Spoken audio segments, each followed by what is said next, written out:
పశ్చిమ గోదావరి జిల్లా భీమవరం జనసేన పార్టీ కార్యాలయం వద్ద కోలాహలం నెలకొంది. పార్టీ అధినేత పవన్ కళ్యాణ్ భీమవరం నుంచి పోటీ చేయనున్న సందర్భంగా కార్యకర్తలు బాణాసంచా కాల్చి సంబరాలు జరుపుకున్నారు.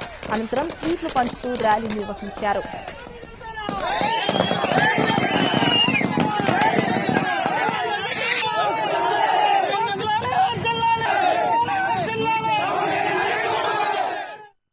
అధినాయకుడు శ్రీ పవన్ కళ్యాణ్ గారు భీమవరం నుంచి పోటీ చేయటం అంటే చాలా సంతోషం.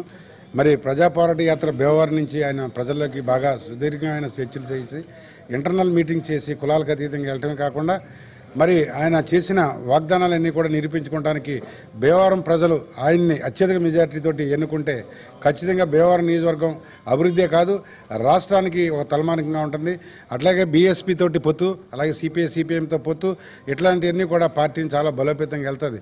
రేపు రాబోయే 3-4 తారీఖుల్లో మాయావతి గారు కూడా బహిరంగ సభలు పెడతారు. మరి మన జనసైనికులకి ముఖ్య నాయకులకి నా మనవి ఏంటంటే ఈ సందర్భంగా మనం ఈ రెండు పార్టీలను కూడా కలుపుకుని ప్రజల్లోకి వెళ్ళి మన సిద్ధాంతాలను తీసుకెళ్లి అత్యధిక మెజార్టీతోటి భీమవరం నియోజకవర్గం నుంచి పవన్ కళ్యాణ్ గారిని మనం గెలిపించుకోవాలి.